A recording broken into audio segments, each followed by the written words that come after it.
All right, everyone, welcome. Gonna wait a few more minutes before we start today's open discussion session.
All right, welcome everyone to another open discussion and various topics.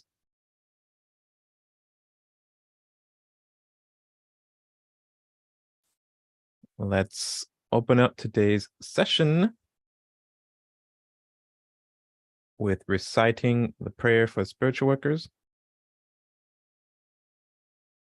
And then we'll move into Q&A and the review for today's subject.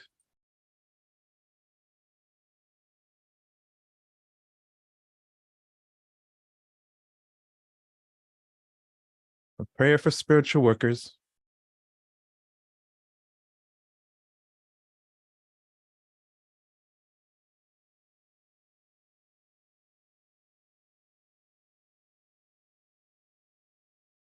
Almighty God, I bless all those who, because of their limitations, would smite me.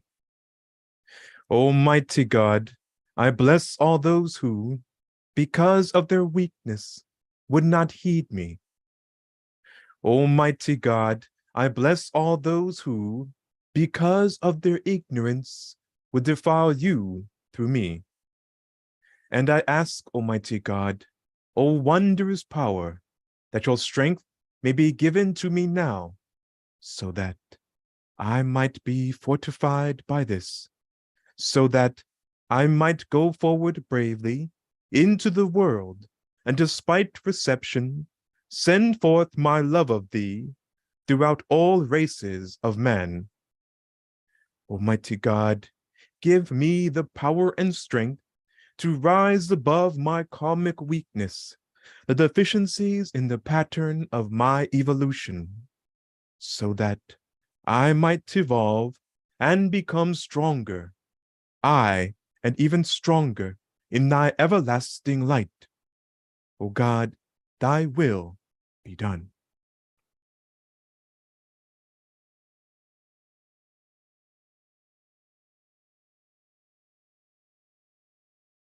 All right, welcome everyone once again to another open discussion and various topics.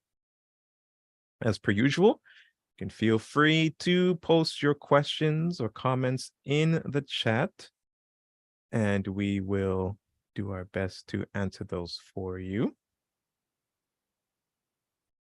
As I mentioned last time, we will continue our look at both the Metaphysics 101 lecture series, which speaks about the mystic constitution of man. Last time I had covered the first of three, I guess you can say older presentations or presentations on the mystic constitution of man that Nehemiah had put together several years ago. Today I'm going to go over, or maybe start part two, because part two has about a little over 60 slides in it. And so I may just do the first 30 or first 40 and then leave the rest for next time. We'll see how we're doing for time. If we have enough time, we'll go through the entire presentation. And the next time I'll do part 3. So that'll cover an introduction to the mystic constitution of man, and then we'll finish up with the transcript at the same time. As a reminder, the video series that we're covering at the present is the Metaphysics 101 series. So if you go to our YouTube channel, look under playlists, scroll down a bit, you'll see Metaphysics 101. And this is the series that I'm currently working through. The series was given back in 2012. Well, that I'm not sure, maybe a little bit before that. And I wanted to review some of these earlier lectures and update the material that was presented with new diagrams and illustrations that were released since these lectures were given, as well as gives everyone an opportunity to review and to ask more questions, especially if you were not able to be present at the time when these lectures were given, and go back and watch them, get your questions and some notes down, and I'll be glad to review those with you. We're finishing up class 2 of Metaphysics 101, and then after this series, we will move into Metaphysical Lecture Series for Beginners. There's actually a couple of instructors that were given. There were 2 instructors in this series. One is Mr. Bernard Johnson, who's a senior student, and as well as Mr. Davis. And then there's also an introduction to Ayurveda course in there. It was this, unfortunately, video cut out because I was recording on a camcorder at the time and ran out of tape.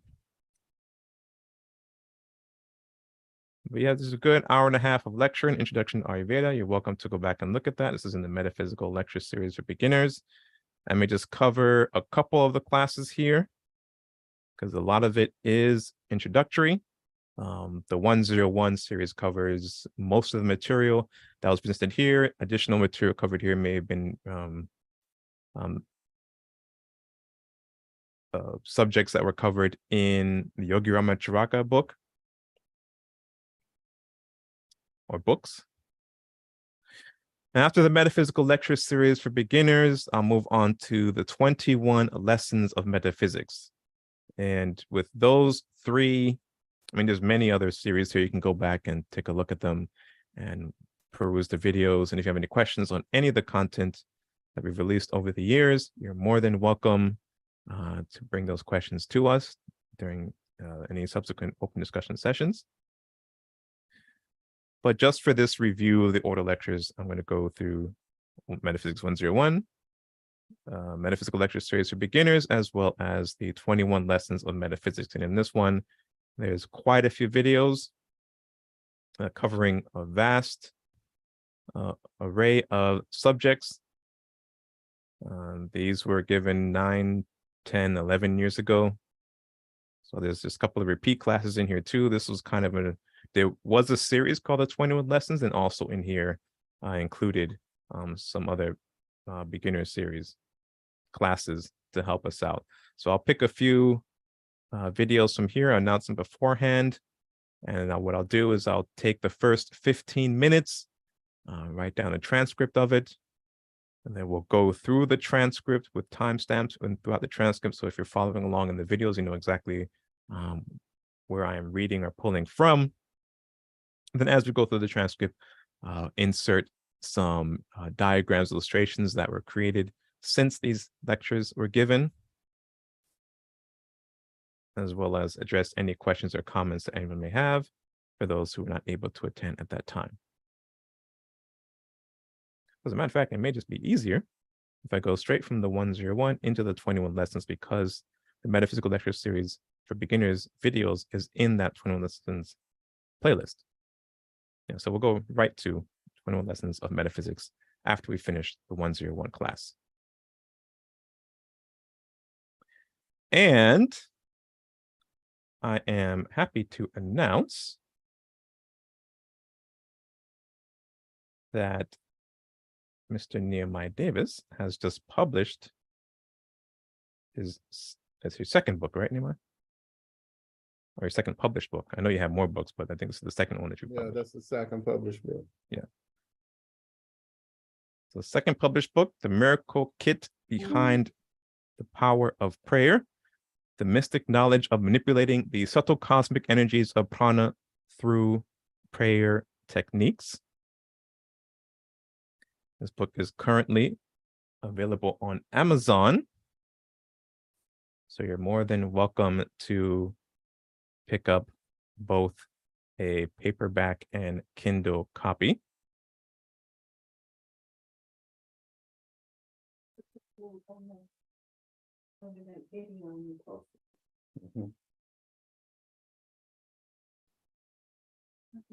So let me swap over here. So here is the Amazon listing.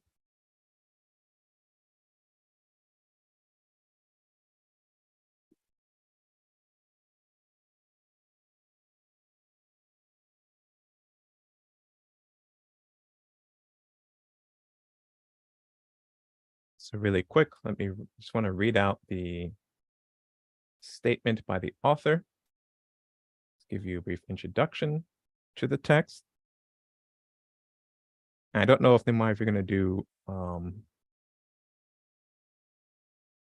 I'll ask you later. Let me see, where did I put the statement of the author?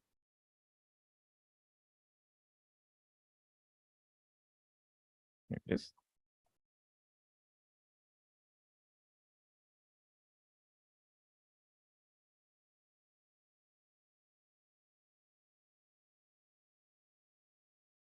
So a statement from the author. This prayer technique that this book is advocating here uses the spoken word along with positive imagination and visualization to invoke and harness this power of cosmic energies, or pranas.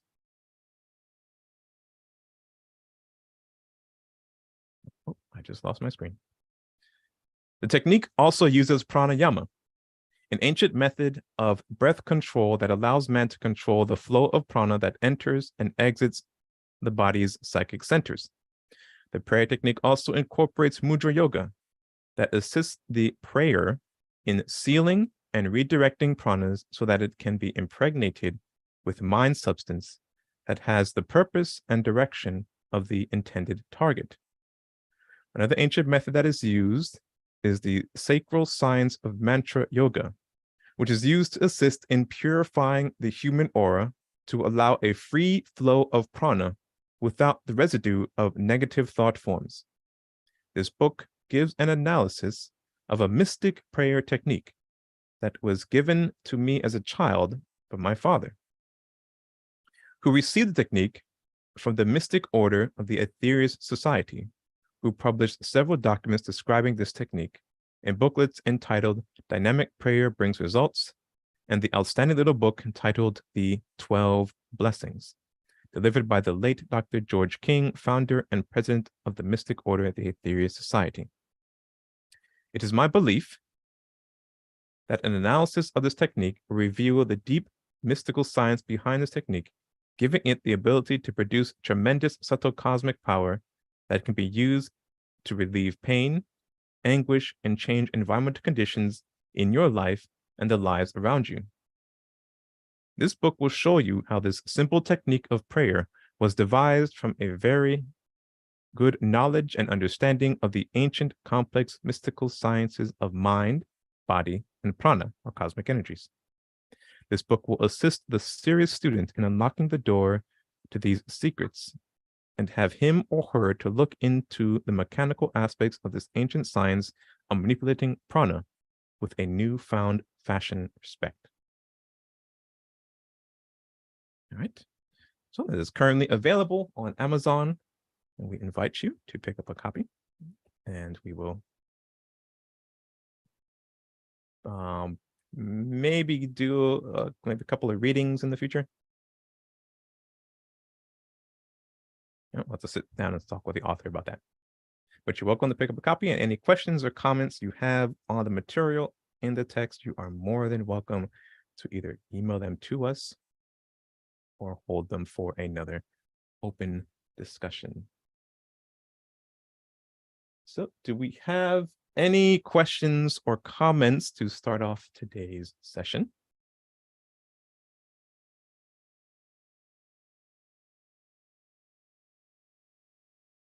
Or did you want to say something about your book, Imai?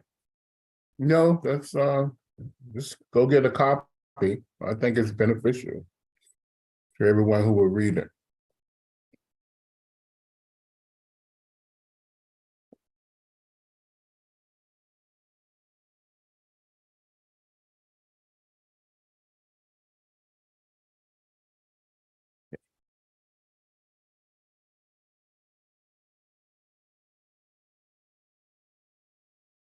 The PowerPoints, did you look at them to make sure they were complete? I went through them. I wasn't able to make all the edits I wanted to. But the second one does finish it finishes at the crown chakra. Was the PDF more complete than PowerPoint? Did you compare the two? No, I didn't compare them.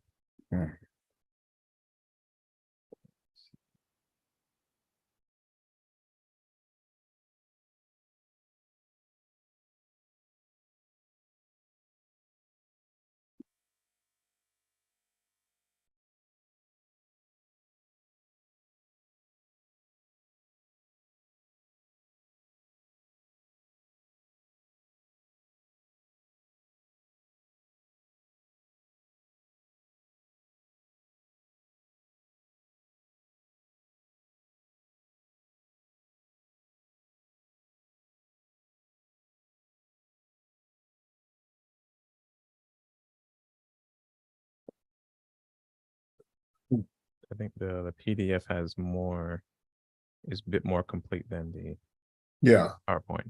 Yeah. And then I gave you I think 2 more that was more recent. Yes.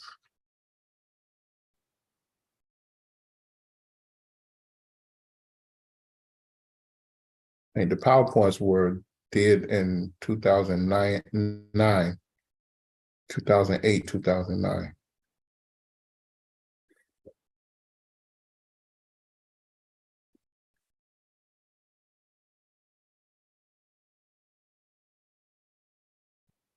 I'll use the PDFs then because they seem more complete.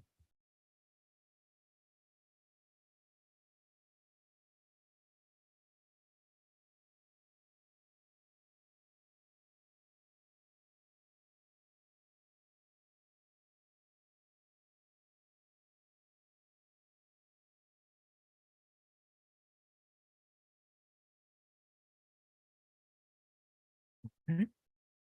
So if there are no questions or comments,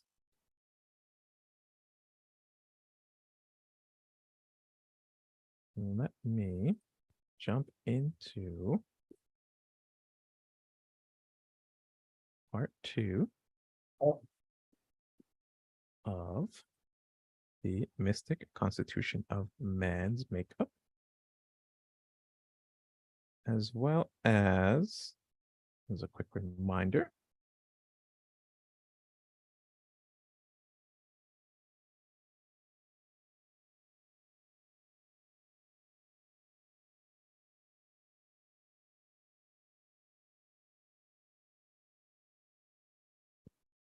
This.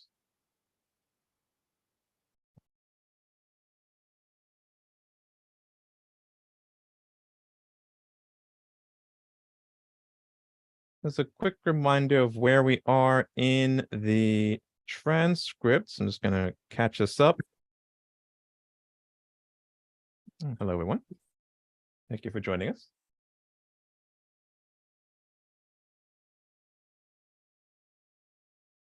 So this is the Metaphysics 101 Class 2 transcript, and we are about 7 minutes into Class 2. I'm just going to catch us up to where we are, and then I will transition into the mystic constitution of man, mystic constitution of man's makeup on the second part of that presentation. So the video, Nehemiah starts off the video picking up from where he left off in Class 1. And he's talking about the work of the soul. Now, the soul does the same thing that spirit does. It uses this power of nada, or nada shakti, to manifest that part of the manifested soul. And then the manifested soul uses nada again to create the various vehicles of expression in order to involve creation, in order to involve itself even more. So we talked about last week, we talked about those vehicles of expression for the soul, which is the sushumna, which the soul creates this auric body of substance and takes this thing called Shakti power and mold and pushes it down Sushumna. It pushes it down Sushumna. So when he's repeating like that, it means he's actually illustrating what he's describing on the board. Now, inside of Shakti is all things. You have the nada, which is absolute sound, or that creative sound vibration. Then you have the Vijnanti, which is wisdom, the signature of wisdom throughout all creation. You have the karmic pressure, which all creation is formed or framed into. You have this universal mind substance, and you have the ananda.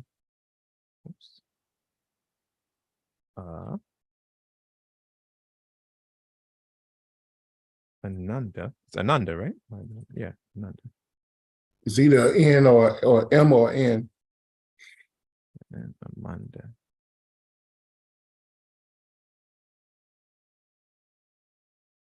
Of love, which is the power of preservation. And you have the Mahabhutas, which is the cosmic elements of the universe. And you have the 5 major and 5 minor pranas. And we have the tattvic rays that radiate from the solar logos for us. The soul molds and shapes this Shakti power and pushes it down to Sushumna in order to create this limited field of consciousness for itself. And then it brings it to a halt at the base chakra, which is the base of the spine, the Muladhara chakra, which is here. He's pointing to it on the board. He had illustrated it. There, this Shakti power turns into this thing called Kundalini, which is a vehicle of consciousness for the soul. Then, this Kundalini takes the Shakti power that it has wrapped up in a 3.5 knot, what we call 3.5 knot, and which is Kundalini, and it splits the Shakti power into a flow of energy. That flow of energy that it splits it up into is 2 flows of energy, which is called Ida and Pingala nadis. You have an Ida nadis and the Pingala nadis. This Ida and Pingala nadis creates a matrix throughout the auric body called the nadis. And this matrix is 242,000 pathways of nadis. These 242,000 pathways of nadis actually enter and exit all the chakras, all the major chakras. Now, we only list 7 chakras here, but there is a total of 108 chakras that these nadis enter and exit, creating what is called the nadi knots. Right. And wherever you find the nadi knots, you find a chakra, either a minute chakra, a minor chakra, or a major chakra. Now, the intersection of these nadis creates a vortex center of Shakti consciousness, basic Shakti consciousness, or evolved Shakti consciousness, which is the point in which the Kundalini consciousness can operate when moving through the nadi knots. Now, the chakras and the nadis combine with the auric body, the power of Kundalini flowing through it, and the background being Sushumna. It forms the first humanoid type body called the etheric body, which is a subtle body with the head, arms, hands, trunk and legs and feet, but it's a subtle type body. And this subtle type body usually operates from the upper chakras, from the heart chakra up, from the heart center up. Now, it uses the energy configuration of those upper chakras, and it becomes the body that the super conscious mind works through. It is made up, as I said, of the tremendous power of Kundalini, the nadis, and the chakras, which make up this auric type subtle body called the etheric body. And it operates on those planes of existence that correlate with the heart chakra, the throat chakra, and the Christ chakra, and the crown chakra. All right, so in today's presentation of Mystical Constitution of Man's Makeup, we'll take a look at the higher chakras, and I believe we may actually do a brief survey of all 7. Yes, we'll briefly touch on all 7 centers, which will feed nicely into the transcript. Because from this point onward, we're talking about the functionings, mainly the etheric body. We don't really touch the astral body until, or you might not touch the astral body until later on in the lecture. I believe after after what I've covered in the transcript, which is only going to be about the first 15 or 16 minutes. But that's where we are with the transcript.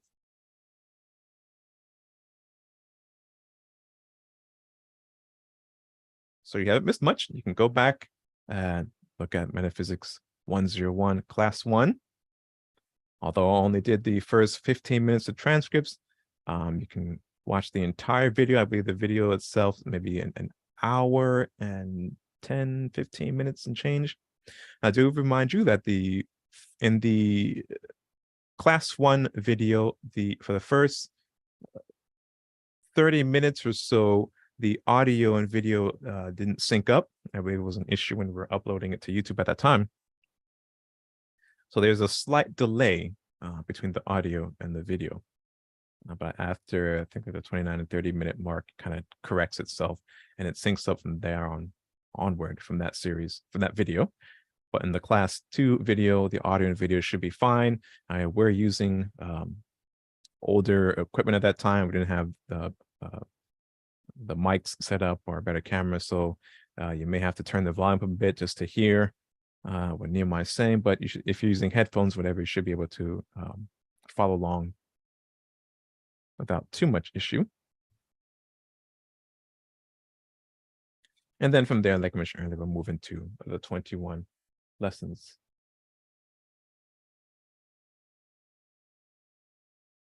Halima, no, there is no Zoom link for today's session. I've decided to, for the Zoom part of it, to keep it open to the host. because the more people that join on Zoom, the lower the bandwidth and the quality of the video is when we're live streaming via Zoom.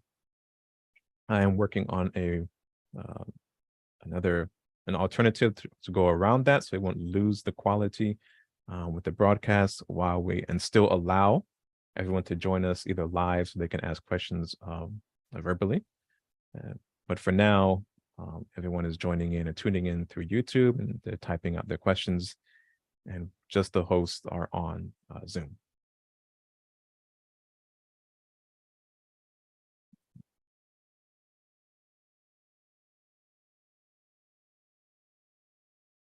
That's not the right one. This is what I want.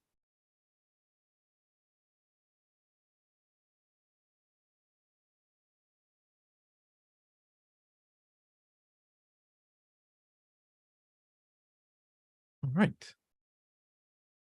Any additional questions or comments, feel free to post them in the chat, even as we go through the material.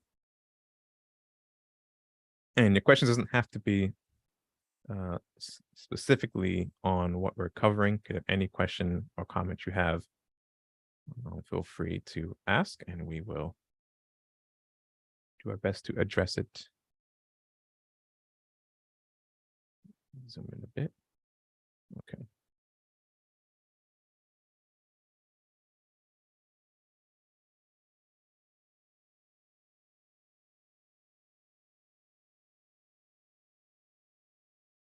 So we may have time to cover all the slides in today's presentation.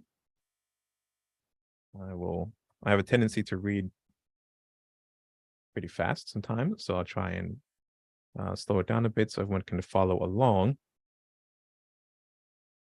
but not so slow that it kind of drags on. But again, if you have any questions or comments, or there's anything you want me to repeat, or you want as a particular aspect of the presentation you want us to go a bit deeper into, let me know in the comments, and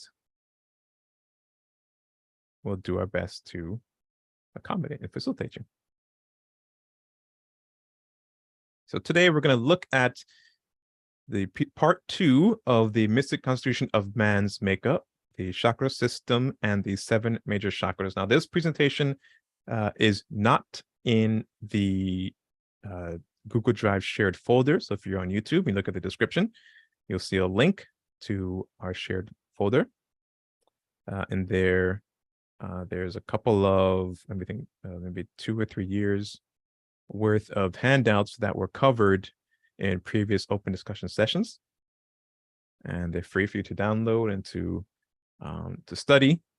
If you have any questions or comments on the material in those handouts, you can shoot us an email, or you can hold them for the next open discussion, and we'll answer those for you. But this 3-part presentation is currently not in the shared folder. I'll speak with Nehemiah later to see if he's okay with uploading them or not. But we do have more recent and up-to-date presentations.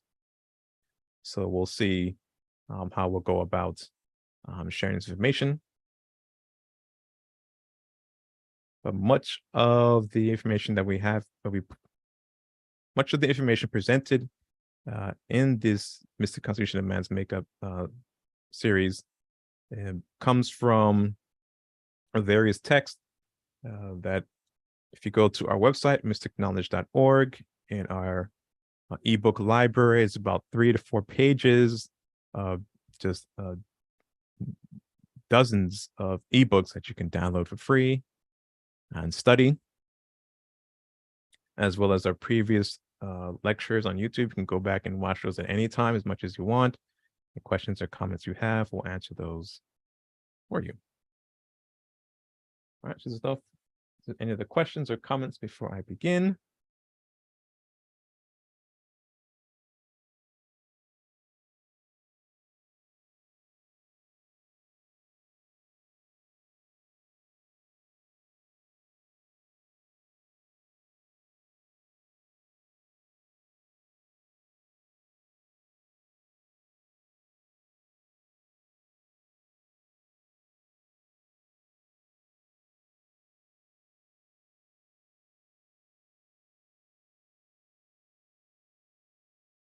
All right, let's jump right in.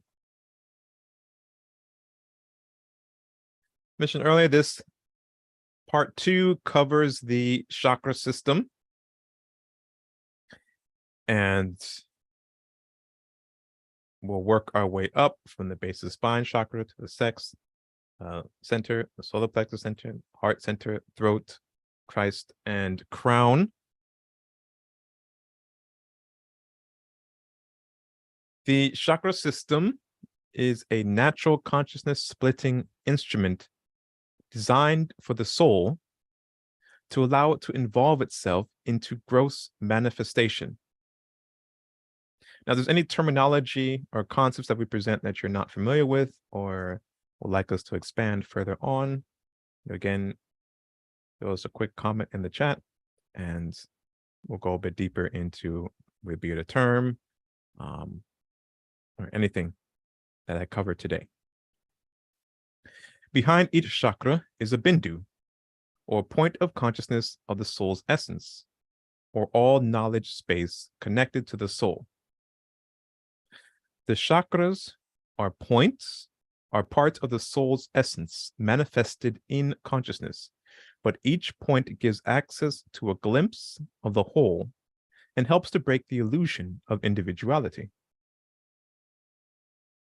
The soul gave subtler physical expression to these points of consciousness through the arrangements of the sonic vibratory lines of forces called the nadis. These nadis are subtle sonic vibrational lines of cosmic energies that flow through the nadis as positive, negative, and neutral charges of cosmic life forces that allows consciousness to be manifested. They, the nadis, wrap themselves around these manifested and unmanifested portions of the points of consciousness, which brings into manifestation a magnetic vortex system of cosmic energies and concentrated mind substance called the chakras. The ancient tantric doctrines tell us that there are over 200,000 nadis that create a complex matrix system that identifies over 100 chakras within the human system. Within this chakra system, there are major, minor, and minute chakras, and each chakra type has a positive, negative, and neutral cosmic energy charge, as well as an access to the bindu, or all knowledge space. These chakras are the seat of man's true consciousness. As man evolves through his many incarnations, the active functioning and awakening of these chakras denotes his evolutionary status and his ability to translate various frequency levels of the universal mind substance within the sea of mind that we all live and make our being within. When man can consciously activate the chakras to an awakening level, he then possesses the ability to translate the frequencies of the universal mind, where he can read and understand the divine laws of God that holds creation together. Out of the 108 chakras that are known to man, when it comes to his personal development, there are 7 major chakras along the spine that he needs to concern himself with in the course of his development. Now, this is in the table. We have number 1 at the base of the spine, or the Muladhara chakra. There, its Bijas is Lam. It has 4 petals. The name of its tattva is Bhuta, or matter quality of earth, and it composes of 56 tattvic rays. Then we go to the sex center, the Svadhisthana chakra. Its chakra bijar is Vam. The number of its petals is 6. Its tattva is Agni, or fire, and it composes 62 tattvic rays. Next, we have the solar plexus center, or the Manipura chakra. Its chakra bijas is RAM. Number of petals is 10. Its tattva is apas, of water, and has 52 tattvic rays. And we have the heart center, the Anahata chakra. Its chakra bija is YAM, composed of 12 petals. Its tattva is vayu, or air, and number of tattvic rays is 54. We come to the throat center, the Vishuddha chakra. Its bija is HAM, of 16 petals. Its tattva is akasa, or ether.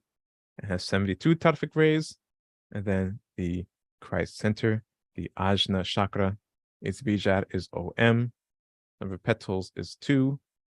Its tattvas is manas, or mind, and 64 tattvic rays. And then finally, the crown center, or the Sahasrara chakra.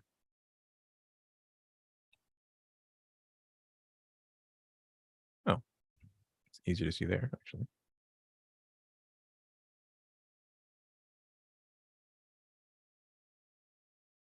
Table I just read. The 7 major chakras are as follows: the base of the spine, Muladhara; the sex center, Svadhisthana; solar plexus, Manipura; heart chakra, Anahata; the throat chakra, Vishuddha; the Christ chakra, Ajna; and the crown chakra, Sahasrara chakra. The first 6 chakras have 50 petals among them, which are known as the 50 Sanskrit letters, and the bijas, or sound vibrations of power and consciousness. Let's start at the Muladhara center, or the base of the spine chakra. The base of the spine chakra is the vortex center of subtle energy configuration that operates as an instrument of self-conscious mankind. Excuse me. The base of spine chakra is the home of the dormant power of Kundalini.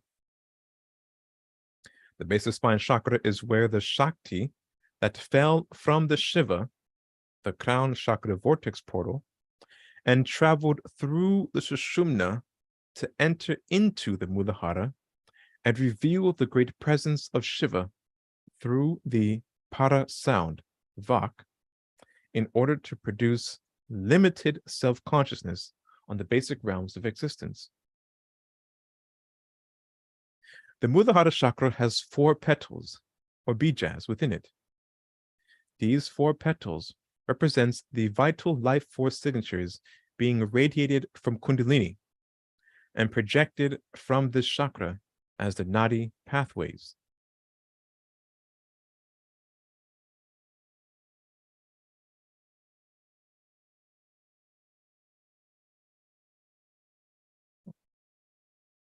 Right, sorry about that.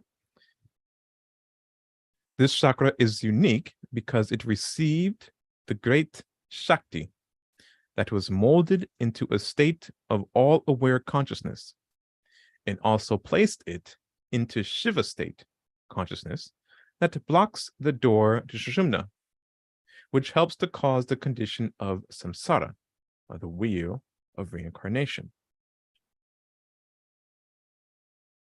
It is said that when the Shakti consciousness of mind and pranas being driven by the will of the soul reaches the root chakra, Muladhara chakra, it falls into a dormant energy configuration that's called Kundalini. That configuration moves man's consciousness from the whole to the not whole. This omni-awareness the soul shared with the spirit, in a limited capacity, of course, is lost by the effects of the dormant energy configuration. This energy configuration of Kundalini Shakti is described as being in an energy pattern that resembles a 3.5 coiled serpent that blocks the doorway to Sushumna. Sushumna is man's pathway or passageway to his higher and more expanded levels of consciousness. Sushumna is the inner channel of the spinal column where the bindus of the 6 major chakras along the spinal column resides. This higher consciousness can only be experienced by Kundalini rising and traveling through Sushumna and activating the various chakras that resides along the spinal column within Sushumna. Now, the action of this dormant energy configuration of Kundalini Shakti blocking the passageway to Sushumna activates and perpetuates the separation of the Shakti power. The separation of the Shakti power signifies man's limited conscious awareness. It is the whole becoming the not whole. It is the 5 elements splitting and manifesting its opposite aspects. It is the 5 major pranas of subtle forces manifesting the 5 minor pranas of gross physical forces. It is the heat within the Shakti power manifesting itself as the Pingala Nadic force, with positive charged subtle and gross energies. It is the cooling factor within the Shakti power manifesting itself as the Ida Nadic force, with negative charged subtle and gross energies. Sushumna is the primary line of force found in the center of the spine, moving down from the head region, the crown, and Christ chakra. It is also the passageway back to the highest level of consciousness. Sushumna has 3 inner layers. Within the inner layer is the Brahmanadi, with the power of Ida and Pingala traveling in one direction. It is a pure flowing state of Shakti power. In the Muladhara chakra, the Kundalini forms from the Shakti power by the soul, formed from the Shakti power by the soul, blocks the door to Sushumna. The Muladhara chakra has 4 chakra petals or bijas called seed mantras, which are bits of sound vibrations that help produce and carry the consciousness. The soul also uses the petals to help calibrate the mind and vital energies flowing through the nadis, leaving the chakras via the petals. In the development of consciousness, the chakra petals are used as meditation tools to awaken the power of Kundalini. The 7-trunked elephant represents the creative mind substance that makes up the 7 bodily tissues, right, sapta dhatus, which are highly concentrated aspects of prana designed to bring the astral, physical, and gross physical bodies of man, designed to bring into being the astral, physical, and gross physical bodies of man.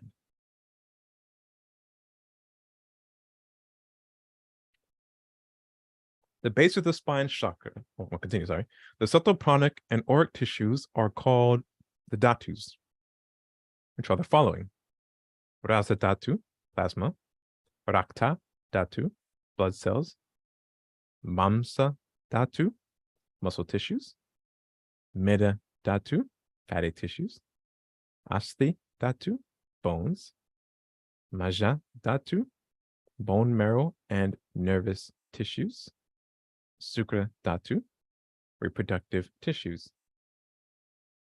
You can find more information about that in the Ayurveda lecture in either the Metaphysics series for beginners or in the 21 lessons series. And the concentrated power of Ojas that acts as the primary essence for the dhatus. So this is an illustration of this, of the mandala that represents the Muladhara chakra, and here's the 7-trunked elephant we just spoke about.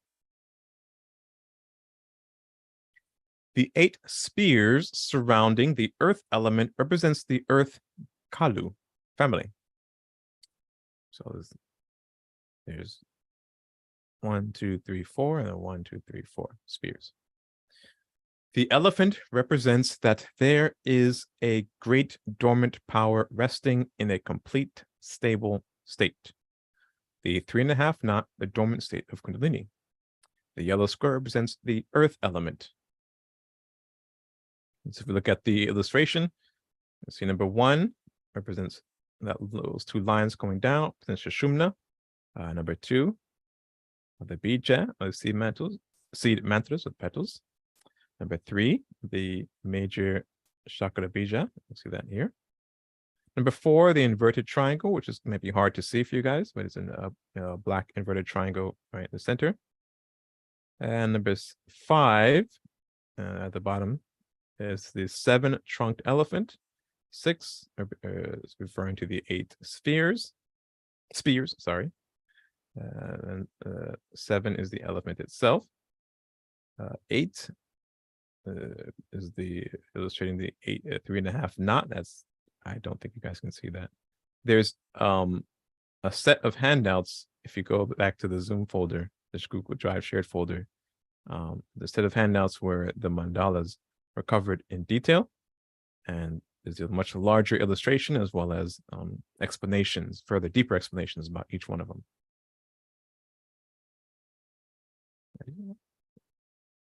And number 9, the yellow square, and 10, the residing diva.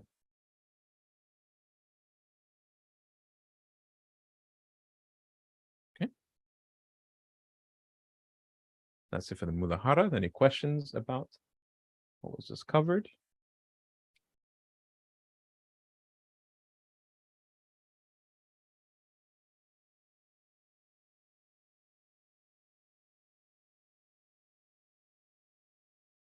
All right, so let's move on to the sex center, the Svadhisthana chakra.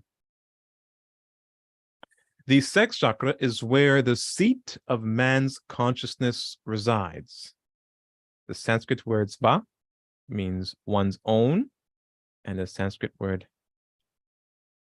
adhisthana means residence or dwelling place. This chakra is the life-giving force of the subtler bodies and gross physical body. It regulates the Vijnana pranas throughout the human system, the subtle and gross expressions. It is the place where life is initiated on the gross physical plane. It is also the place where the physical brain, an instrument of transiting mind substance, is influenced heavily from the sex chakra, or Svadhisthana chakra. The sex chakra engages or triggers the physical brain to use the frequency of its pranic forces to maintain and sustain the gross physical consciousness. This chakra is the second chakra along the spinal column line of major chakras. Its presence is easily recognized within our physical environment, considering the makeup of our present science and technology today. All of our technologies are based on a positive, negative charged energy particles that come together in order to produce usable energy.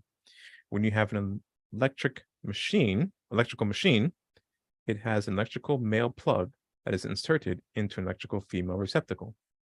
And when the two are joined together, a free flow of controllable and usable energy is produced, which animates the machine to a usable instrument.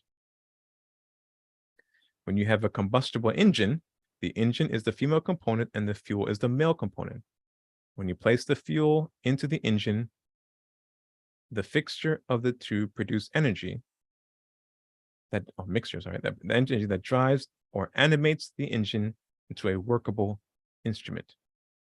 This chakra activates the mind substance to the level where man lives and operates on the mind frequency that flows through the sex chakra. In other words, the sex chakra produces a level of conscious awareness where its environment is molded into the laws of that shape and energizes the mind substance. Our environment today is largely manifested from the frequency of mind substance that originated from the sex chakra conscious level.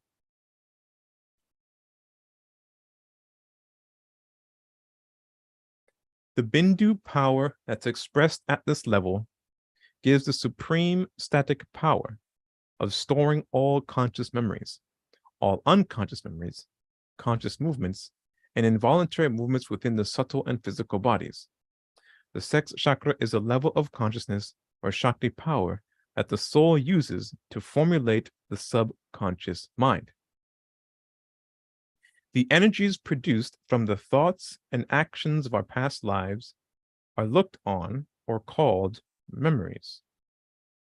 The tantric teachings call these memories samskaras, which are tiny bits of energy patterns that builds a unique and personal collage of energy patterns that produces its own pressures of karma on the auric bodies.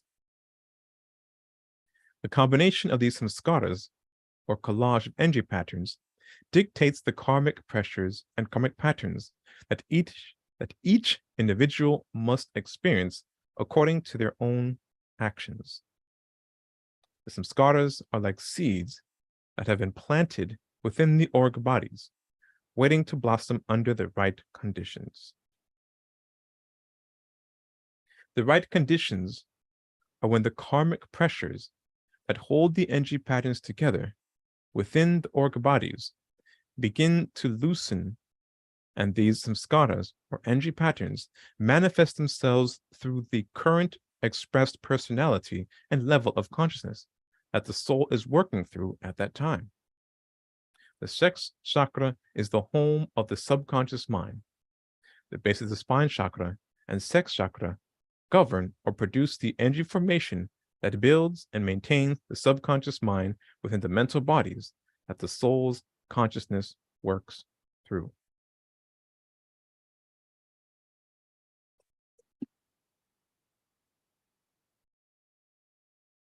All right, let's take a look at the.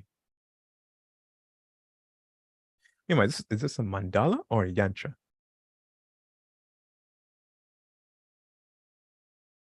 Yes, mandala.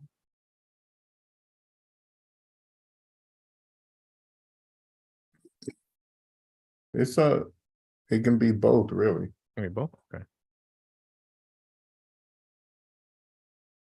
Let's just look at the one representing the sex center. So we have the blue crescent moon, or white, symbolized by the crescent moon. The water, it symbolizes water within the pericap of the lotus. Within the bindu of the mantra resides the Deva Vishnu. Resides the Deva Vishnu and the Devi Rakini. You see his name on? No. Go ahead.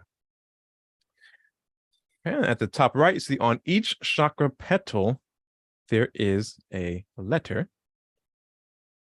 So there's 6 petals here for the center. And on each one of those petals, there are letters there. The crocodile within that crescent moon is a vehicle which carries the whole phantom of unconscious life. It symbolizes the subterranean movement of the karmas. Seated on the crocodile is the Bija Mantra VAM, also stainless and white.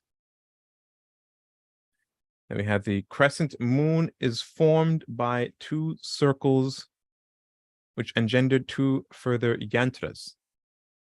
The larger has outward turned petals and represents the conscious dimension of existence. On the inside the crescent moon is a similar petaled but smaller circle with petals facing inwards. This is the unconscious dimension, the store of formless karma. These 2 yantras are separated by the white crocodile in the crescent moon. Okay. Are there any questions on the sex center?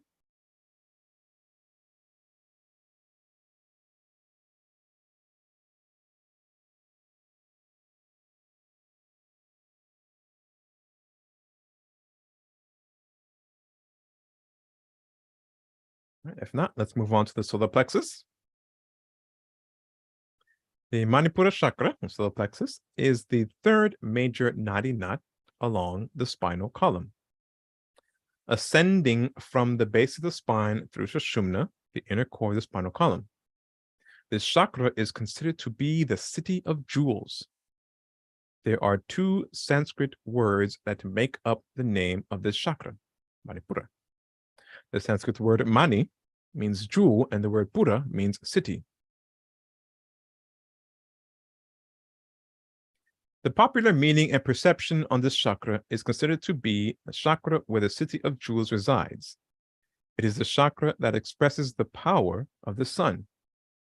It is this chakra that powers the full human structure.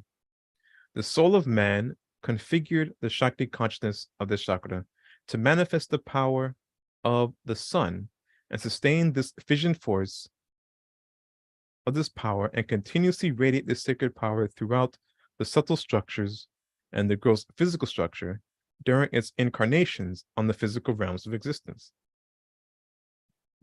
Excuse me. The solar plexus chakra is a storehouse of prana or cosmic energies. It is the conjunction point of prana. In the science of pranayama, there are 5 major pranas mentioned, which are prana, apana, samana, udana, and vyana. The conjunction points of the major pranas at this chakra are the flow of prana moving downwards and upwards, the samana flow located in the solar plexus region, and vyana flow that travel throughout the body, and finally the flow of apana traveling upwards and then back downwards. The first major flow, prana, or pranas, travels up and down between the solar plexus chakra and the throat chakra continuously. The second major flow of prana, apana, travels down from the solar plexus chakra to the base of the spine chakra and then back to the solar plexus chakra continuously. As the first major prana ascends toward the throat chakra from the solar plexus, the second major prana, apana, moves from the base of the spine chakra to the solar plexus chakra. And then when the prana, after it's reached the throat, falls from the throat chakra back down to the solar plexus chakra, the apana, in turn, flow of prana falls back to the base of the spine chakra. In basic man, the karmic pressures don't allow these two pranic forces to completely join together.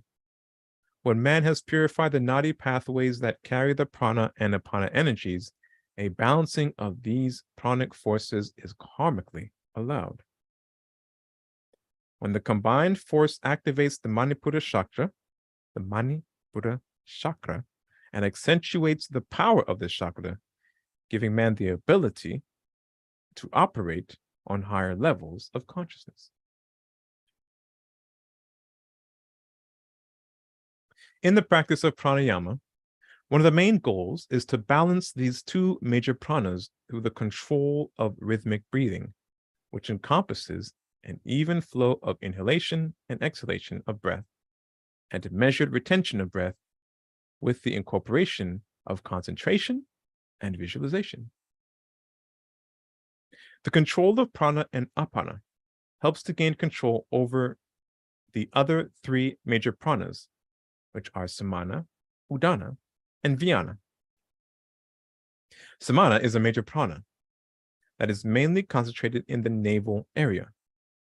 The udana major prana is concentrated in the throat area. The vyana major prana is located throughout the entire body.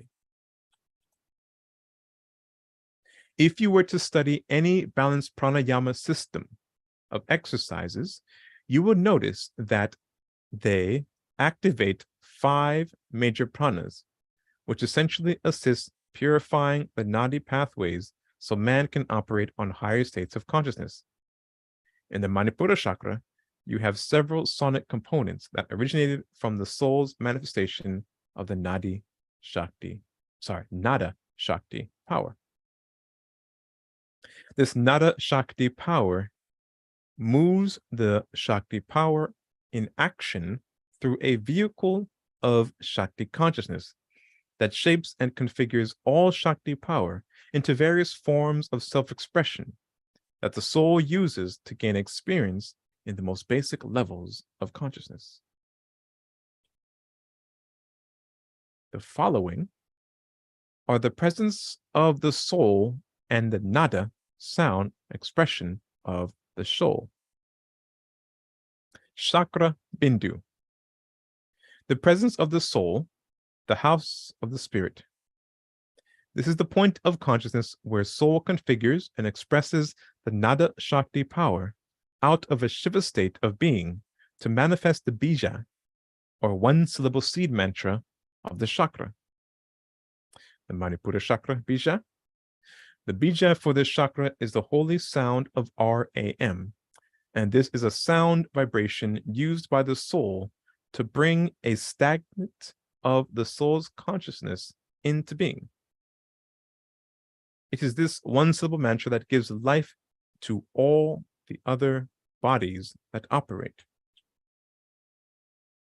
On the Manipura realm of existence, it is the conscious will of the soul directing and configuring the cosmic energies, Shakti, into many modifications of expression.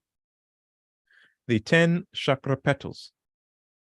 The bija, or sound vibration, gives manifestation to the 10 chakra petals, or 10 Sanskrit letters, which are nadis being pushed through the chakra vortex center, assisting the soul in creating a level of consciousness with the intersections of the flow of Shakti power passing through the vortex centers, configuring the 10 petals, and producing the sound vibrations that manifest the consciousness. The 52 tattvic rays. It is calculated to be the configuration of the 52 tattvic rays, or modes of motion, under the influence of the Bindu force of the mighty sun, manifesting the power of building, maintaining, and preserving all life within the human structure, and assist in the development of the human structure on all the realms of existence. The nadis. The nadis extend from the chakra petals as thin tube-like lines of force that carries the nadi Shakti, the Shakti as mind, the Shakti as Bhuta, and Shakti as the tattvic force. The nadis from each chakra builds an etheric or auric body that acts as an instrument that holds consciousness in place by pulling this Shakti power or cosmic energies into a matrix that arranges the Shakti to express various qualities of the Shakti under the control of consciousness manifested by the soul and directed by the spirit, man's divine spark of God. The Grantinat is a Shakti conversion. Here is the Bindu force of the mighty sun, or here in the Grantinat is the Bindu force of the mighty sun, the Sura Deva group. All right. Let's take a bit deeper look at the solar plexus chakra. Let me see if I can make this easier to read for you guys.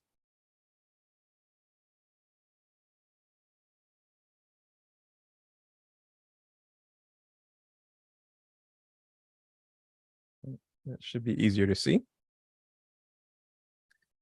Number 1, the Bindu.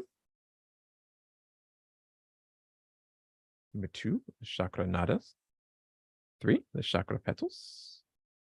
Chakra bijas, sorry. Number 4 is the chakra petals.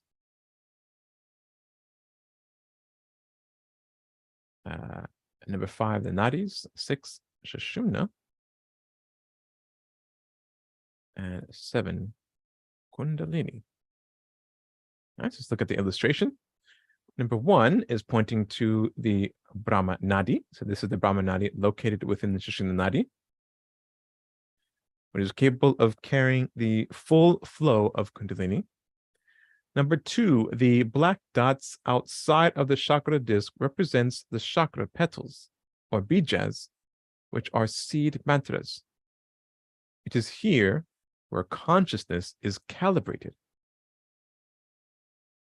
The petals are intersections of the nadis called nadi knots. Number 3, this is pointing at the white area in the center. The white area represents the first layer of the Bindu influence, which is acted with the cosmic bhuttas, or tattvic rays, and 5 major pranas, which is activated. I think it got cut off there. 5 major pranas, all being propelled by the force of the Bindu.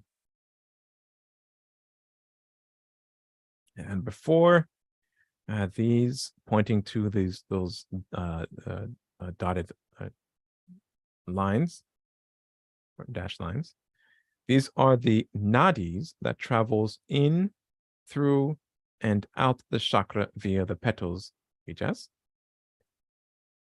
Number 5, pointing to the yellow area. So the yellow area is the tattvic matter radiated from the sun by a super cosmic sonic ray and modified by the earth and moon. And then number 6 is pointing at the very center. The Bindu is the spiritual germ or essence that springs forward to bring intelligent life into manifestation. And then finally, 7 is pointing to the solid lines stretching from the Bindu out to the petals. The nada flow from the Bindu rises up and is configured into the seed mantra by the soul to produce an aspect of consciousness. And then on the right-hand side there, see in yellow, the solar plexus center. It is text there reads, the major intake, exchange, and transference of subtle energies that helps sustain the manifested life within all components of the body. Okay.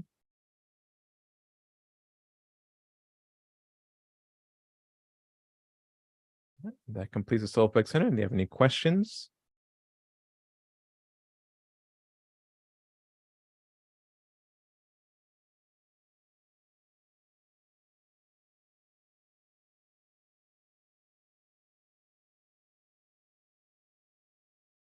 Continuing on, the heart chakra.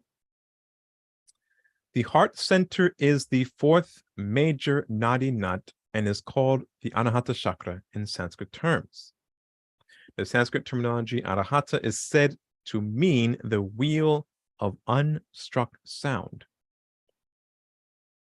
This carries and releases the holy sound vibration or seed mantra, YAM, which is released from the Bindu via the soul through this chakra. This sound represents the control of the Shakti power as mind. The chakra gives meaning to the Shakti power through the manifestation of the Nadic power that resonates here. In Sanskrit terminology, the Divic group that accompanies the Tattvic rays is called the Surya Deva group. The residing Diva over the Bindu of this chakra is called Kakini. And it also releases the holy sonic energy configuration of YAM to further demonstrate the preservation power of this chakra. This chakra is considered to be one of the upper chakras. It's where the higher planes begin and also where the higher consciousness begins to manifest itself. When mankind purifies his nadis, he activates them to the point where he gains the ability to awaken the major chakras to the sensory perception of the lower astral and physical consciousness. The awakening of this heart chakra gives mankind power over the basic emotional expressions of the soul's astral and physical vehicles of expression. Some of the main purification qualities produced from this chakra is as follows. It's gain control over hope, caring, anxiety, endeavor, a sense of mindedness, arrogance or hypocrisy, languor, weakness, awareness of the body or mind, conceit, discrimination, covetousness, duplicity, indecision, and regret.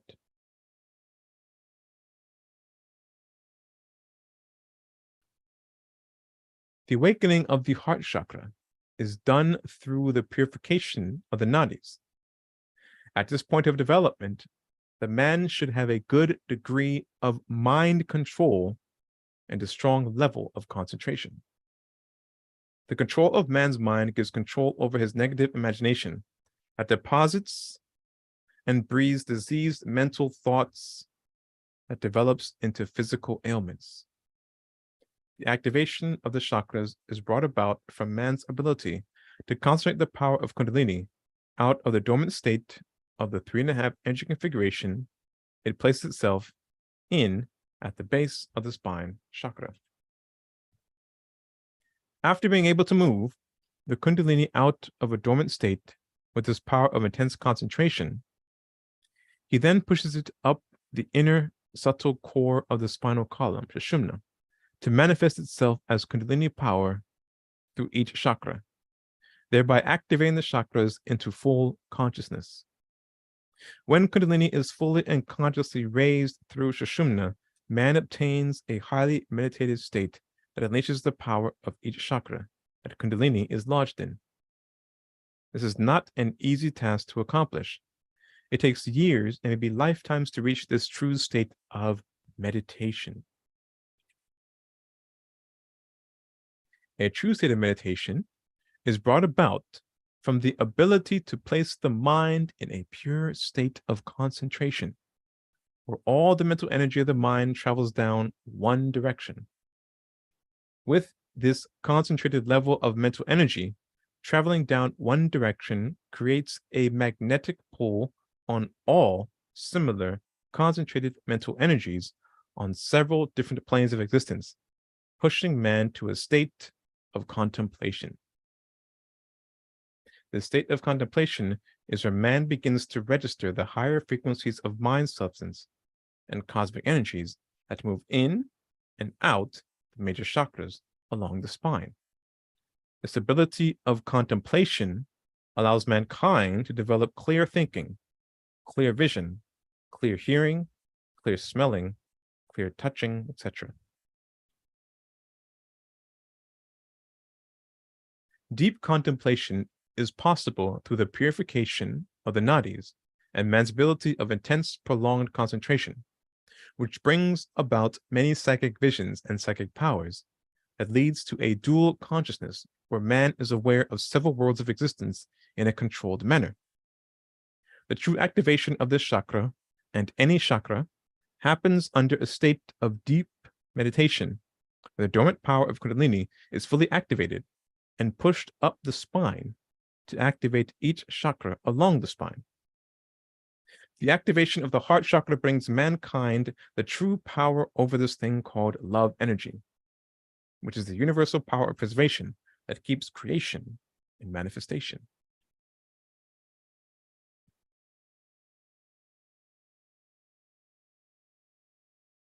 That's the heart center.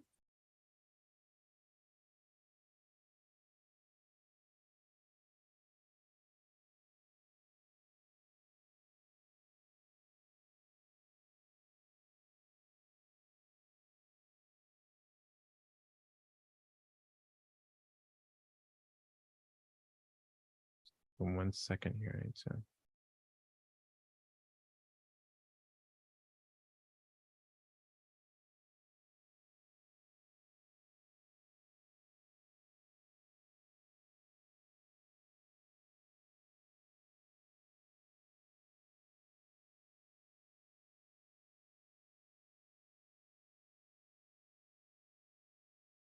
Yeah, really quickly, I want to jump over to the heart chakra, Nahata chakra yantra.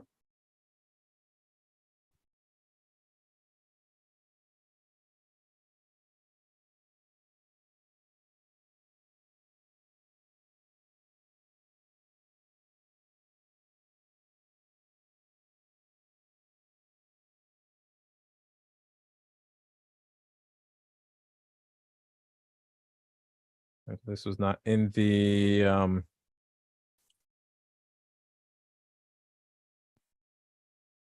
go over this really quickly and then we'll jump back to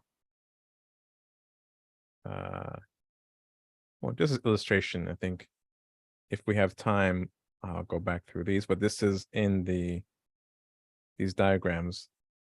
The chakra yantra diagrams is in the shared folder, the Google Drive folder. So the Anahata chakra, it has 12 petals. On each letter is inscribed in vermilion here, which is letters written there. In the center of the paracarp is of the lotus here.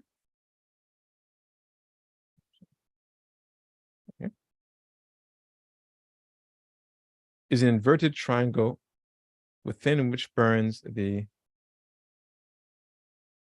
Akanada Joytira.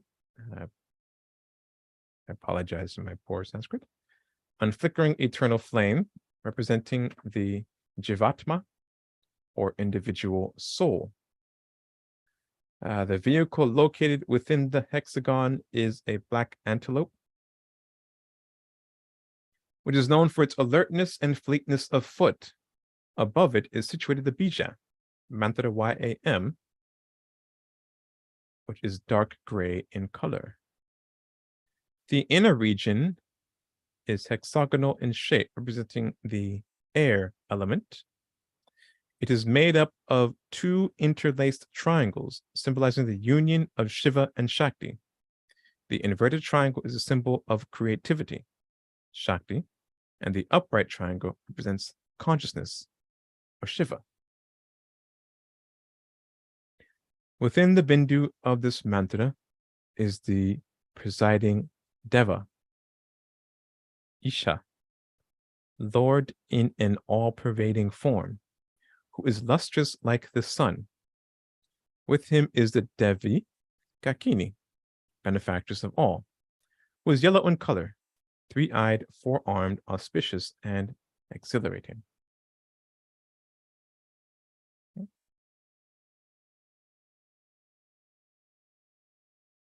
All right, so let's move on to the throat chakra. If there's not any questions or comments.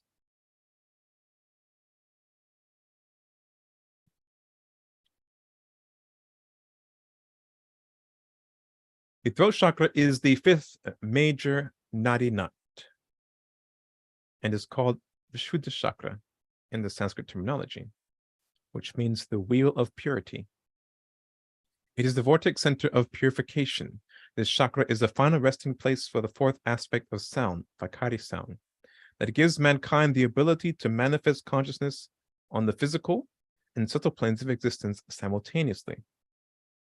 This is the chakra that man must operate from in order to break the ring past knot force field that bounds mankind here on earth.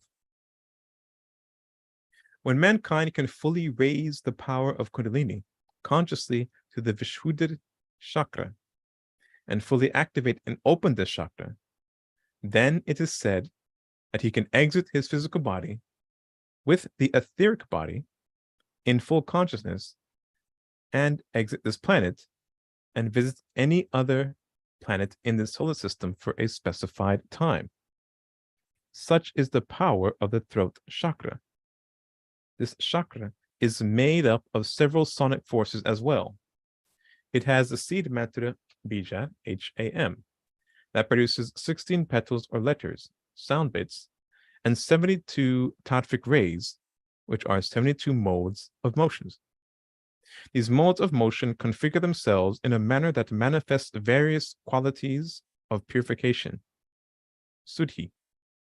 These 72 tattvic rays are made up from the quality of the third Mahabindu force, the moon. The reflective energy rays of the mighty sun being conditioned by the moon, and its loyal Luna Divas help to shape the mental realms of Earth. The Sanskrit name for this Luna Divas is called Chandra Deva group. These radiant moon rays collected from the mighty sun and reflected toward Mother Earth's dark side to assist in manipulating the sonic and cosmic energies that permeates the earth 365 days a year. This chakra has the diva, Shakini, that resides over the bindu of this chakra that releases the holy sound of HAM, and with it come 16 petals, which are the seed mantras. Some of the main purification qualities produced from this chakra are as follows. 1, to gain control over faith, contentment, anger, affection, sense of error, sorrow, grief, dejection, purity, detachment, agitation, appetite, desire, and so on.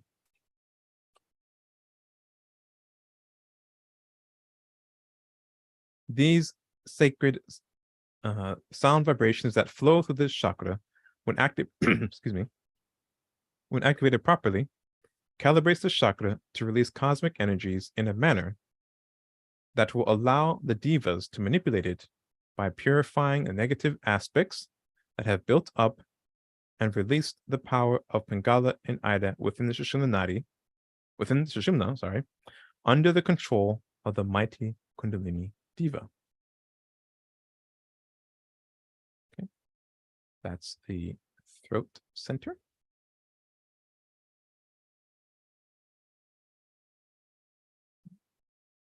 Let's take a look at its yantra.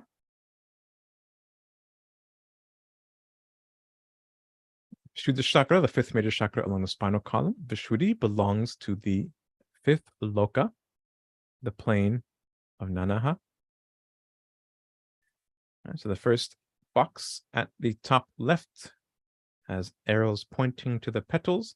So these 16 petals correspond to the number of nadis associated with this center. On each petal, one of the Sanskrit vowels is inscribed in crimson. Excuse me. The Bija mantra is HAM, also pure white, which is the seed, sound, or vibration of the etheric element. In the pericarp of this lotus is a circle, which is white like the full moon, representing the element of ether or akasa. This ethereal region is the gateway to liberation for one whose senses are pure and controlled. Within this moon shape is a snow white elephant, also symbolic of the akasa element. This is considered as the vehicle of consciousness of this plane, and the aspirant may picture himself upon its back.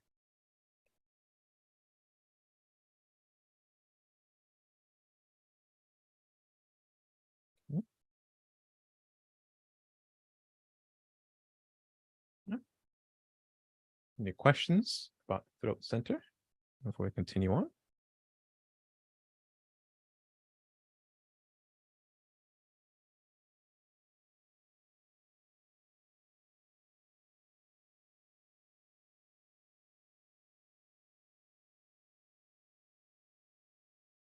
Right, the Christ chakra.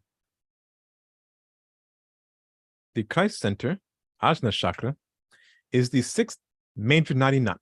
The ancient Sanskrit word ajna means command. Place chakra after the word and you have a short meaning of command wheel. This chakra is located between the eyebrows within the etheric structure. The chakra is where the spinal column is terminated. It's also where the three nadic energy flows called Ida, Pingala, and Sushumna nadis terminate and merge back as one consciousness. The first level of equilibrium of the Shakti power is at the base of the spine, and the second equilibrium level of Shakti along the spinal column is the Christ chakra. The Bindu energy expressed here is the highest level of static Shakti power being expressed along the spinal column. The deep, pure meditation at this level takes the adept to the level of mastership. This chakra is called the Guru chakra. The activation and opening of this chakra is brought about by the full conscious rays of the power of Kundalini entering a deep state of meditation. The man that fully taps into this power by raising the Kundalini to the Christ center and fully activating it destroys all negative karma of his past lives and transcends all the positive karma of the past lives. The Christ chakra is made up of bija, sound of OM, that produces two petals or letters. These two extend themselves as nadis. This chakra has 64 tattvic rays, which are 64 sonic modes of motion, which are movement patterns of cosmic energies that travel through the chakra, and the nadis that leave this chakra. The motion of prana is brought about by the nada sound aspect of prana, Shakti. Now, the nada aspect of prana is always accompanied with a devic presence. In fact, all movement is governed by the law of karma, which are the devas in action. So if you have 64 tattvic rays and you also have 64 devas that are responsible for the tattvic rays, or one deva per ray. The tattvic ray of this chakra is conditioned by the third Mahabindu force of the etheric body, the moon. These rays collect from the mighty sun and reflect off the moon toward the Mother Earth's dark side to assist in manifesting the mental power necessary for building and maintaining the mental astral planes of existence. The tattvic rays are the sonic modes of motion that act as harmonic signals to stabilize subtle and gross manifestation within the human structure. Akini, a devic entity that resides over the Bindu within this chakra that releases the bija, the holy sound or seed mantra of OM, and with it becomes the bija's additional seed mantras called petals, numbering 2 petals, which brings an end to the flow of cosmic energies called Ida and Pingala.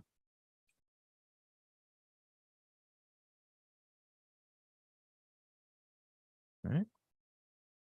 Now let's look at the yantra for the Ajna chakra. This is the 6th major chakra on the spinal column. And Ajna is symbolized by a 2-petaled lotus. According to the scriptures, it is a pale color, light gray, like a rainy day. Some say it is white like the moon or silver, but actually it is an intangible color. Below the chakra, the 3 nadis merge, Ida on the left, Pingala on the right, and Sushumna in between, middle. Within the lotus is a perfectly round circle, which symbolizes Shunya, the void. Within the circle is an inverted triangle, which represents Shakti, creativity, and manifestation. Above the triangle is a black Shivalingam. On the left petal, left here, I'm sorry, is the letter HAM, and on the right is KSHAM. HAM and KSHAM are inscribed in a silvery white color and are the bija mantras for Shiva and Shakti. One represents the moon, or Ida Nadi, and the other the sun, or Pingala Nadi. Over the Shiva Lingam is the traditional symbol of OM, with its tail on top and the crescent moon and Bindu above that. OM is the bija mantra and symbol of Ajna chakra, and above its form can be seen the Raif, the trace of sound consciousness. Param Shiva is the deity of Ajna chakra, and he shines like a chain of lightning flashes. The goddess is the pure-minded Hakini, whose 6 faces are like so many moons. Okay.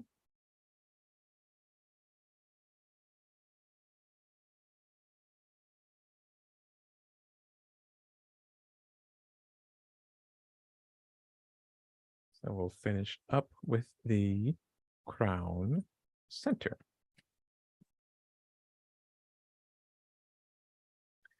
The crown center is known as the Sahasrara chakra in Sanskrit terminology. It is a level of consciousness that a man can obtain here on this planet. Crown chakra is located in reference to the body at the crown region of the head. It is the manifestation point or portal, of the soul. It is the central location of the bindu, known as the spiritual germ or point of consciousness of all activities of man's existence. The 108 chakras within the chakra system extends from the crown chakra. In the development of the chakras, we are taught to drain the nadi pathways of subtle energies and lodge it within the Muladhara chakra, where it is used to untie the 3.5 knot that forms the dormant state of Kundalini. We are taught to do all of this in a deep state of concentration that leads to contemplation, and a deep state of meditation. In these elevated states of mind, we are able to consciously move the subtle pranas of the body. Once all the prana has been drained into the Muladhara chakra, the Kundalini can be controlled in a deep state of meditation.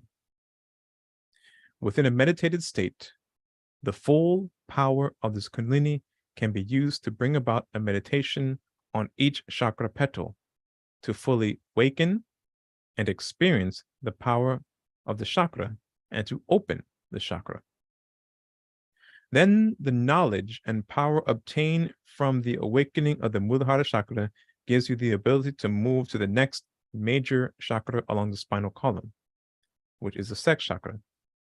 Using the same technique, the chakra power is fully awakened, the chakra power is experienced, and the chakra is fully opened. As Kundalini is moved upwards, everything below it goes into a conscious state of death. This process continues at each major chakra level along the spine and above it, along the spine and above, until it has consumed all the power and knowledge of the chakras below the Christ chakra, Aja chakra, and crown chakra, Sahasrara chakra. The throat chakra, the Vishuddha chakra, is a chakra of purification. It is the divine filter of consciousness and power before it enters the chakras within the head region. Then it obtains the power and ability of the crown chakra and through the 12 known chakras within the crown chakra. When all the pranas can be drained from the nadis into the base of the spine chakra, Muladhara chakra, and is used to wake up the dormant Kundalini power, and then push this Kundalini power up to Sushumna, opening every chakra along the spinal column into the throat center and up into Aja chakra, where you become an avatar once the chakra is fully open. When the person reaches the crown chakra, they can move towards breaking the wheel of rebirth. All right.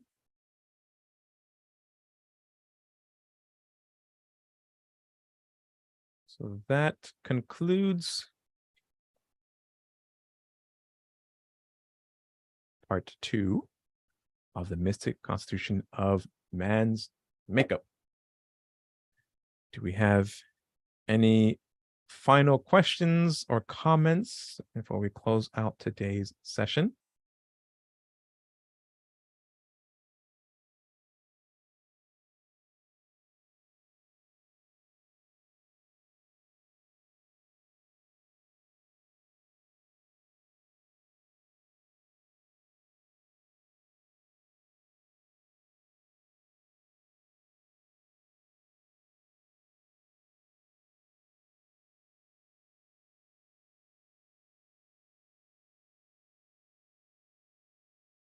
When if I was you, I'd compare those PowerPoints, the PDF along with the PowerPoint, because I think the PDFs are far more, complete and developed than the PowerPoints. Okay. Okay. Okay. I'll do that. So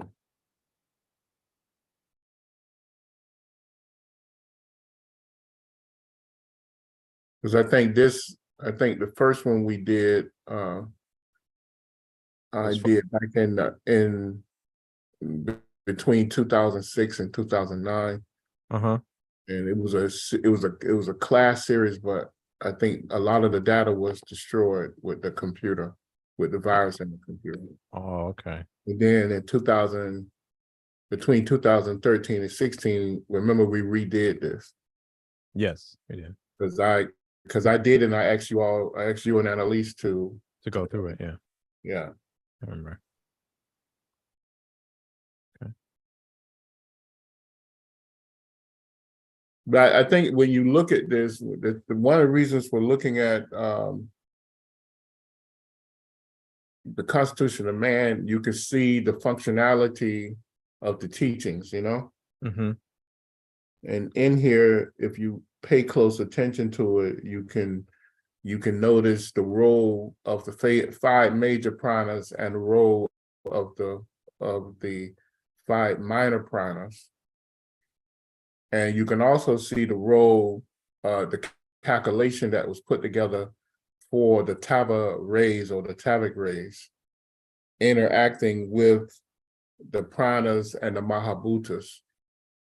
It looks like the minor pranas are negative pranas, and they are pranas that accelerates the cycles of what's the word to use? Scott? No, it's the cycles of destruction or decay. If you look at how the minor pranas work, Mm-hmm. and the minor pranas it accelerates the duration of that cycle. It brings in sleep.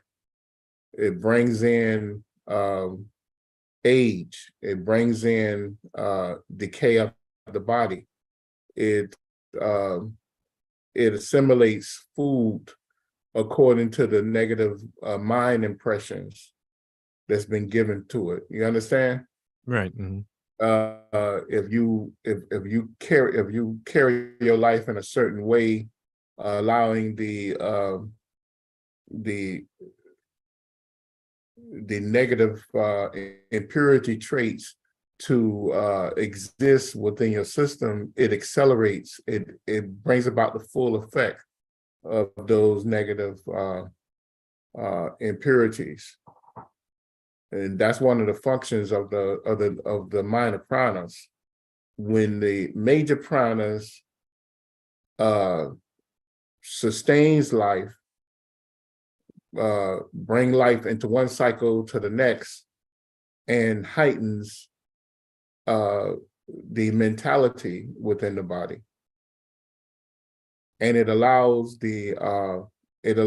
mind energy to merge the realms of existence to allow you to pull on any power that you want to pull on from any realm, from any chakra.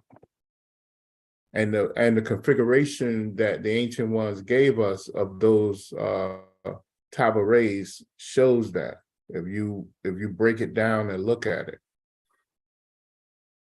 But that's one reason why you want to study the mystic Constitution of Man. Mm-hmm.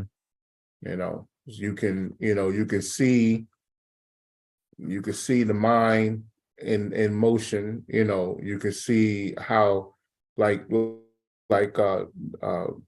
solar plexus chakra. How many is 52 Tava rays, right? In that, right? I think so. Yeah. Yeah.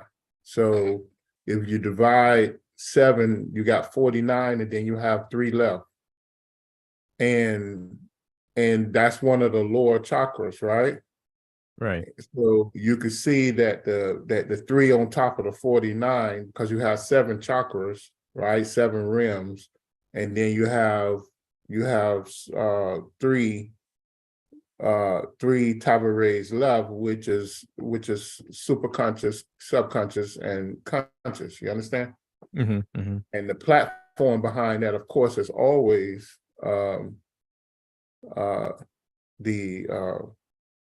Ajna chakra, which is the seat of the soul, you know. And even when you go to that level, you can see the configuration of why that's why that chakra has so many Tavic rays. You can see the formation of it. You can see why it operates like that, you know. And is understandable. You understand? So it's just interesting to see that. And the more you study, the more you realize the effects of it.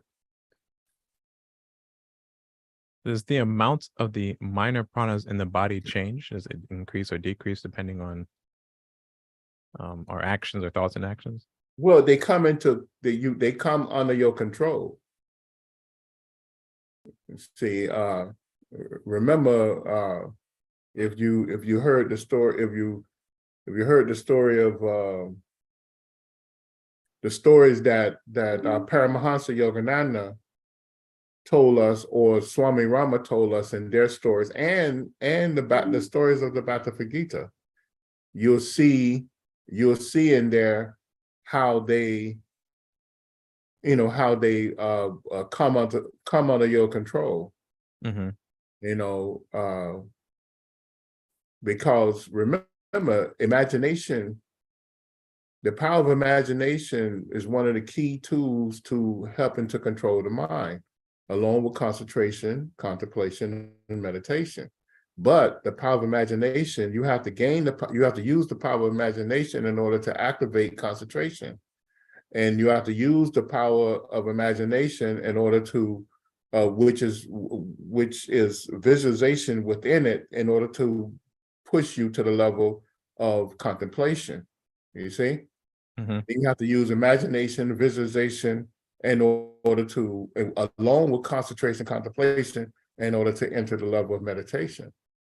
So, but what is all that doing? It's taking all the energy around that's within the aura and placing it under the control of the superconscious mind and the soul, to allow you to manipulate all energy within your, you know, within your area, as long as under law of karma. That's why you've seen stories where the disciple gathered a bowl of rocks, and the master waved his hand over the rocks, and the rocks became nuts.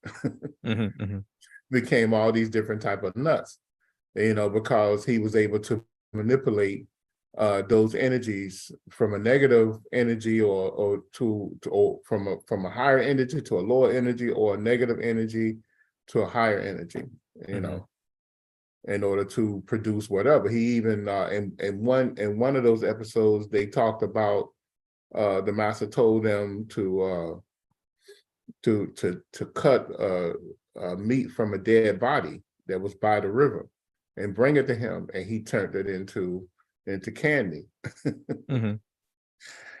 You know, to let them see that energy is interchangeable, you know. And that he had the power, anything that came within his presence, he had the power to manipulate that energy, because he had power over all the energies within the body, you know.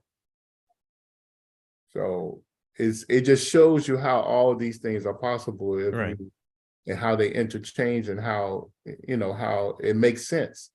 And what it does, it do away with the barriers, with the mental barriers that we have within our psyche that stop us from from being able to develop ourselves or move forward. And that's one of the reasons why you want to study the mystic constitution of man. So in the practice of pranayama, when we're increasing the flow of pranas throughout our body or aura, are we also increasing the flow of the minor pranas, or are we decreasing the minor pranas? Well, you decreasing the amount of the flow of prana, because remember, in pranayama, one of the reasons why you realize people who practice pranayama and practice these things, they don't sleep. Right. Yeah. It's hard for them to go into a stupor of sleep. They can rest the body by projecting from their body going somewhere, but it's hard for them to just fall into a dead sleep, because why? They feel energized. Mm-hmm. So sleep is a part of negative pranas. It's a combination. It's a buildup of negative pranas. You know, when you notice you get sick or come down with a cold, the way I may have a cold now, your body becomes weak. Mm-hmm. But anybody who knows me, I'm an early riser. I don't sleep that much, and it's because of years of practicing these things, Mm-hmm. So it eliminate this negative, the flow of negative energy in one direction. It may increase in another direction, but it eliminated in one direction. Mm-hmm. Mm-hmm. Because the negative energy is the thing that brings you to the end of your cycle of that particular expression of life, which is death, and then you enter into another cycle, and then the things start all over. Once you get to a certain level where you break that wheel of rebirth, because there's no other reason to create the negative energy. Mm-hmm. Dr. George King and I think it was the Swami Sivananda, they talk about how the aura is pulled within the body, Mm-hmm. and you're no longer you no longer have that exhaust energy, because that exhaust energy is negative energy. The same way a car, you see a car push out the exhaust. Mm-hmm. That's that a lot of times that exhaust is negative energy to our environment. Right. It's Right. a negative, yeah, right. Right. So Mm-hmm. as the adept that becomes a master, that becomes an avatar, he pulls the aura within the body, and he only allow good parts of the energy to be released from Mm-hmm. him or her. So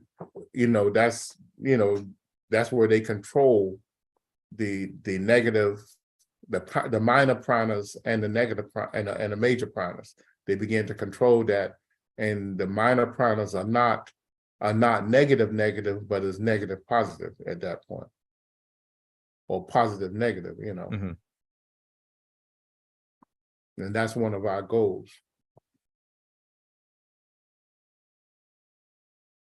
So are there any final questions? Any questions? Anyone? Let me see in the chat.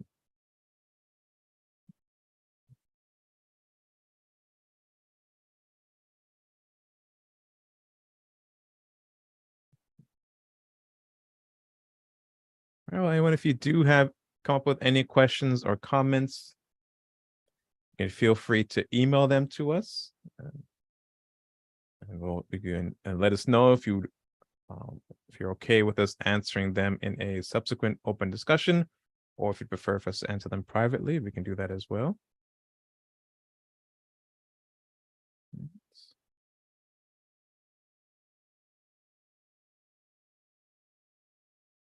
Since there's no questions, let us close out with reciting of the New Lord's Prayer.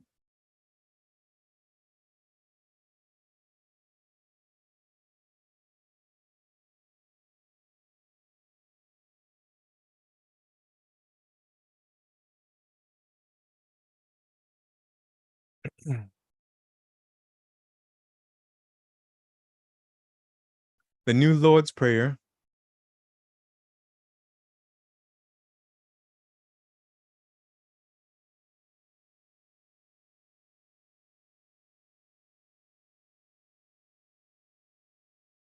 O divine and wondrous Spirit, O everlasting Lord of hosts, send forth now through me thy great and lasting power. Allow me, Almighty God, the lasting privilege of radiating to all the world thy great love, so that those who suffer may be given the power and energy to rise above their weaknesses. Almighty God, in great humility do I ask you to send forth your power, to give to me this great lasting privilege of being a channel, so that my suffering brothers may be helped and guided and healed and lifted into thy light, so that they who know not may look up, and in doing so receive to their higher selves your divine counsel. Almighty God, this day have you granted me a divine privilege. I ask you now to give to me the strength, so that never again will I turn from my inner vision of you. Oh, great peace, great peace, great peace. In praise of your greatness, O God, doth my soul sing. Grant it energy to sing on forever and forever.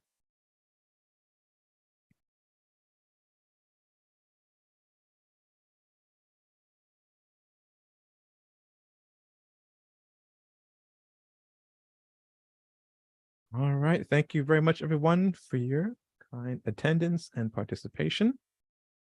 Again, if you have any further questions or comments, or if there's any topics or subjects you would like us to cover in future sessions, you can email them, send us an email with both your questions and suggestions and comments. Do take the opportunity to visit our website, mysticknowledge.org. It's all one word, mystickknowledge.org, and download some of the ebooks that we make available for you free of charge. You can study them and send us any questions you may have on those on text. Also, go back onto our YouTube channel, look at some of the playlists, some of previous videos, previous lectures. And again, any questions from those, you can bring them up to us and we'll answer those for you. And also, do pick up the latest book by our teacher, Mr. Nehemiah Davis, entitled The Miracle Kit Behind the Power of Prayer. You can get both a paperback and electronic version on Amazon. Right. There's nothing else. Everyone, have a wonderful week, and we will see you next time. Take care.